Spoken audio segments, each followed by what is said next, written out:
I've been I've been thinking lately about getting a mentor to help me build up a tier. You know what I mean? Like the benefits pretty obvious.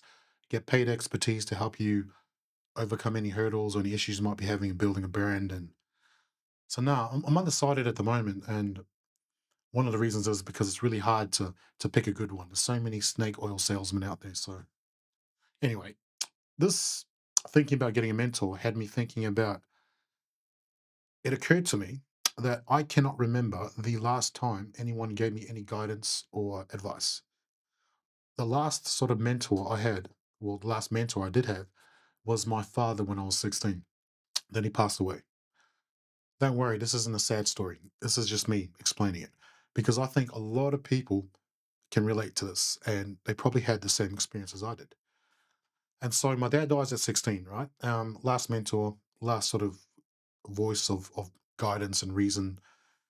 And I grew up in a very loving family. I had three siblings, two older, one younger, and I had a shitload of cousins, aunties, uncles. But when my dad passed away, it was almost as if any expectations or investment in my future went with him. But like I said, I was loved, right? So it's not adultification because it wasn't as if somebody put extra burden on me to be an adult or any responsibility. So that wasn't it. That's just what it felt like because I would look around and I would notice all the elders and that would fret over my cousins and my siblings about their futures. And so don't get me wrong. On one hand, it was pretty cool, no expectations, no pressure to perform. You sort of just a lot of freedom to do whatever you wanted. The only guidance you got was being told off when you fucked up. And I wasn't the worst kid, but I fucked up quite a bit. So I often got scolded. Anyway, but at that age, 15, 16, you're sort of at the cusp of leaving childhood and becoming an adult. You think you're an adult, but you don't know shit. We know this. And so you have to sort of navigate your own way through this little maze of becoming a grown up. And at the time, I felt it was the coolest thing because you're like, yeah, do whatever I want. But I remember also thinking, like, fuck, I have no idea what I'm doing, man. Like, is anyone going to tell me what to do or sort of point me in the right direction? None of that came. And so you sort of just freestyle it, eh? You figure it out your own.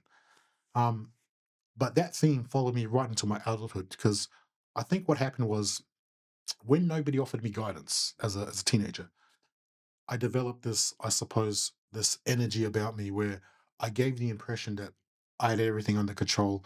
I knew what I was doing. So when I became an adult, and when I started working in any industry I was in, I gave this impression that I didn't need any guidance or a mentor, and so I was left to my own devices to do whatever I wanted. There was a lot of faking it till I made it. Even when I was given positions of of authority, supervising, leading hand, I think people naturally assumed that I knew what the fuck I was doing, but no. To this day, to this day, I still have imposter syndrome and I've been doing the job for 15 years and I still don't know. I'm like, wow, am I doing the right thing? um, so fast forward to now. And I'm at this point now where I'm building up a tier and it almost feels the same as when I was 16, where I know I'm at this pivotal moment where I do need guidance, but at the same time, you don't know how to go about it. Do you know what I mean? Like it's almost as if how am I even going to receive it? Because I've spent my entire life freestyling and figuring things out for myself. That like fuck, am I even going to receive any advice or guidance well, or will I just be an egotistical prick and push back? I don't know. Um, but like I said, there's definitely benefits, and so if we're being honest, if I look back at my 16-year-old self, 100% I would have benefited by having that voice, that firm hand sort of pointing me in the right direction and telling me what to avoid, what to look out for. Sort of, it's impacted how I interact with young kids. Do you know that saying where they say a boy will grow up to be the man that he wish he had around him? I think that's what's happened because my relationship with younger people is not the same as most people my age. I never speak down to them. I never punch down on them. I I'm not saying that I'm like an authority or a mentor to them, but I always try to approach every conversation with these kids with the mentality of what was I like when I was that age, what do I feel would have benefited me the most? It's almost like, that How people say, "What would you say to your younger self?" That's exactly what it is. That's how I talk to younger people these days. Um, don't get me wrong, man. There's pros and cons to living like this. Say, one of the pros is you develop a really high sense of accountability, almost zero threat of a victim mentality because you're so used to doing things by yourself. Everything's your fault. Anything good, your fault. Anything bad, your fault. You've never, there's never been a scapegoat to sort of put the blame on. The other pro is you develop a really strong internal dialogue. And anyone who has that strong inner voice, you know what I'm talking about. You will have the most brutal conversations with yourself, the most honest ones. You're going to be your biggest cheerleader, your biggest critic. You have no dramas calling out your own bullshit, and it opens you up for criticism. You don't have any trouble taking on board constructive criticism.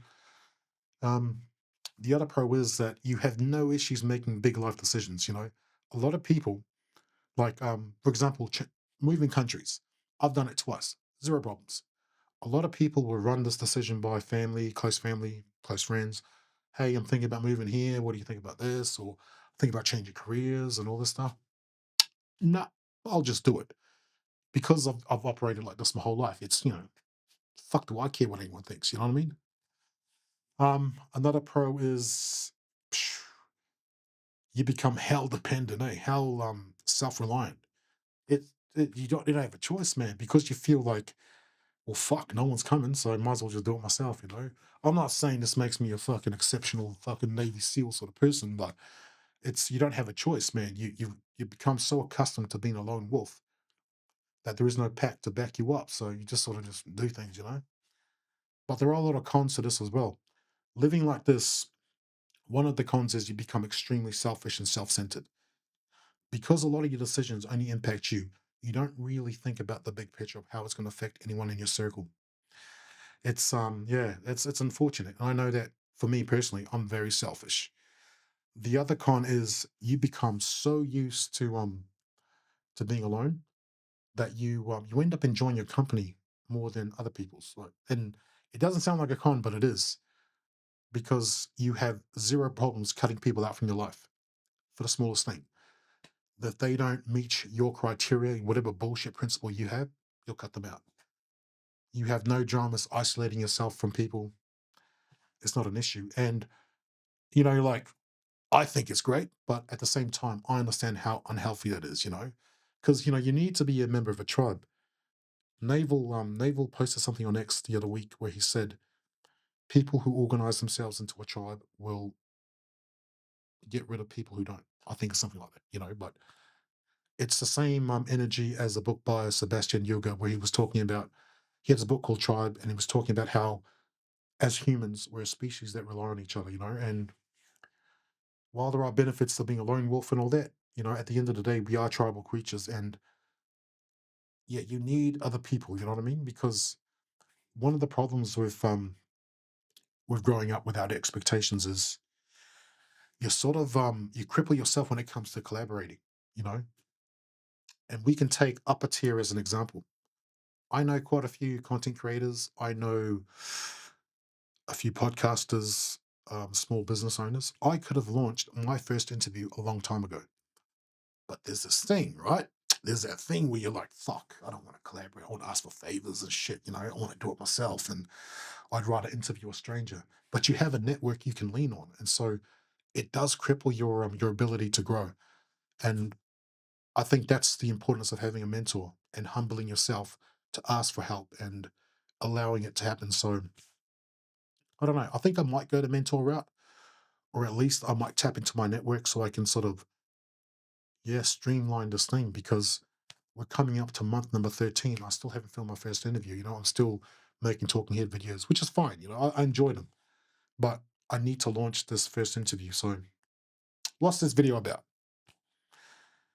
I don't know. I think it's just a bat symbol, eh? I'm just putting up a bat symbol to anyone else out there who may have experienced the same thing, and I'd be very interested and curious to see how you overcame it, if you haven't. And I don't know. I think a lot of us, yeah, a lot of us have gone through the same thing.